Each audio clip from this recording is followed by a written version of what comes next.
Genesis, chapter 16. Now Sarai, Abram's wife, had borne him no children. But she had an Egyptian maidservant named Hagar. So Sarai said to Abram, "The Lord has kept me from having children. Go, sleep with my maid. Perhaps I can build a family through her." Abram agreed to what Sarai said. So after Abram had been living in Canaan 10 years, Sarai took her Egyptian maid, Hagar, and gave her to her husband to be his wife. He slept with Hagar, and she conceived. When she knew she was pregnant, she began to despise her mistress. Then Sarai said to Abram, "You are responsible for the wrong I am suffering. I put my servant in your arms, and now that she knows she is pregnant, she despises me. May the Lord judge between you and me. Your servant is in your hands." Abram said, "Do with her whatever you think best." Then Sarai mistreated Hagar, so she fled from her. The angel of the Lord found Hagar near a spring in the desert.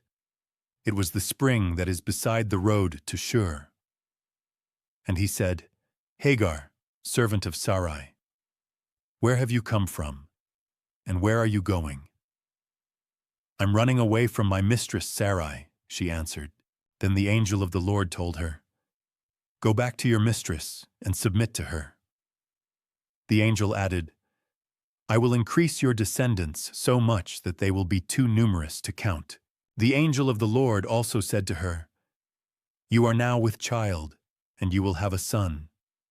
You shall name him Ishmael, for the Lord has heard of your misery. He shall be a wild donkey of a man. His hand will be against everyone and everyone's hand against him, and he will live in hostility toward all his brothers." She gave this name to the Lord who spoke to her. "You are the God who sees me," for she said, "I have now seen the one who sees me." That is why the well was called Bir Lahai Roi. It is still there between Kadesh and Bered. So Hagar bore Abram a son, and Abram gave the name Ishmael to the son she had born. Abram was 86 years old when Hagar bore him Ishmael.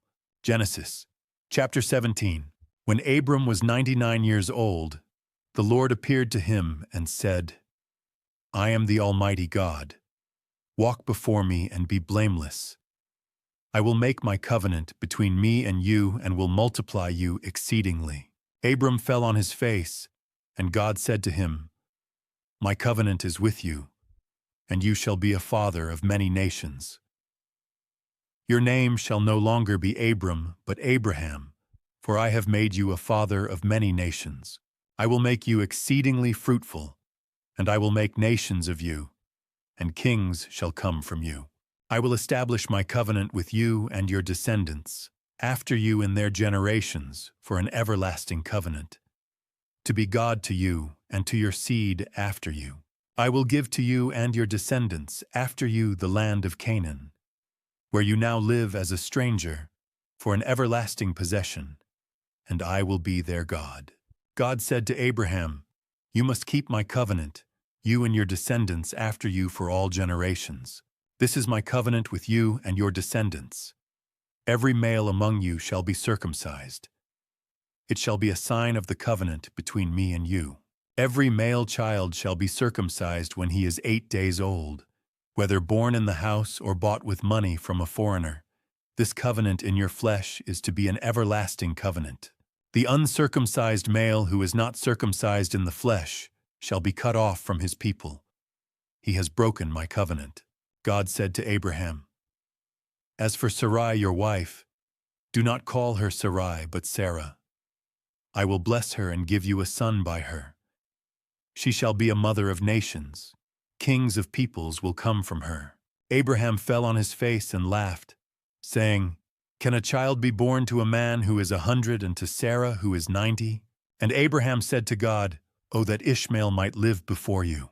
God said, "Sarah your wife will indeed bear you a son, and you shall call him Isaac.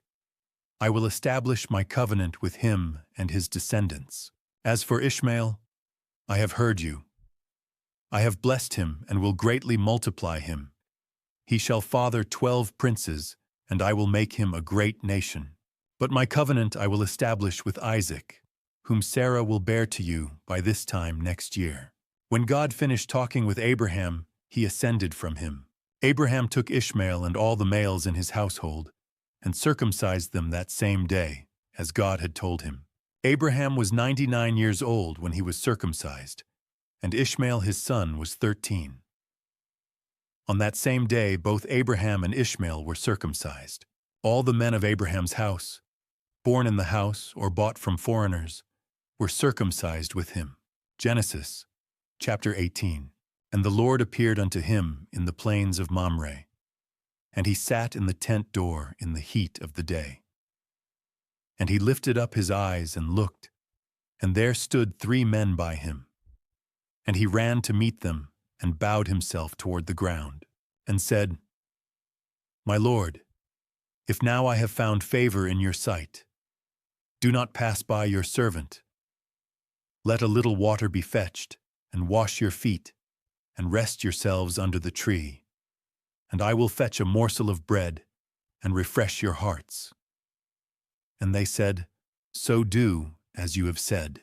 And Abraham hastened into the tent to Sarah, and said, "Make ready quickly 3 measures of fine meal, knead it, and make cakes." And Abraham ran to the herd, and took a tender calf, and gave it to a young man to prepare it. Then he took butter, milk, and the calf, and set it before them, and stood by them under the tree while they ate. And they said unto him, "Where is Sarah your wife?" And he said, "Behold, in the tent." And one said, "I will certainly return to you according to the time of life, and Sarah your wife shall have a son." Now Abraham and Sarah were old and well advanced in years. It had ceased to be with Sarah after the manner of women. Therefore Sarah laughed within herself, saying, "After I am old, shall I have pleasure, my Lord being old also?"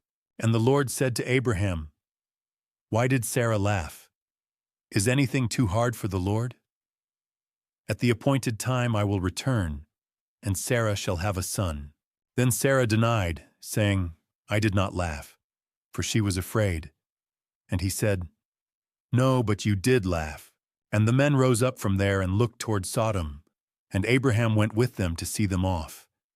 And the Lord said, "Shall I hide from Abraham what I am about to do? Seeing that Abraham shall surely become a great and mighty nation, and all nations of the earth shall be blessed in him. For I know him, that he will command his children to keep the way of the Lord, to do justice and judgment." And the Lord said, "Because the outcry against Sodom and Gomorrah is great, and their sin very grievous, I will go down and see whether they have done altogether according to the outcry that has come to me." And the men turned and went toward Sodom, but Abraham remained standing before the Lord. And Abraham drew near and said, "Will you also destroy the righteous with the wicked? What if there are 50 righteous within the city? Will you not spare the place for the sake of the 50? And the Lord said, "If I find in Sodom 50 righteous within the city, I will spare the whole place for their sake." And Abraham said, "Behold, I have taken upon me to speak unto the Lord, who am but dust and ashes.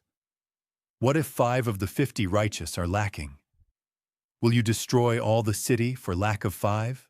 And he said, "If I find 45 there, I will not destroy it."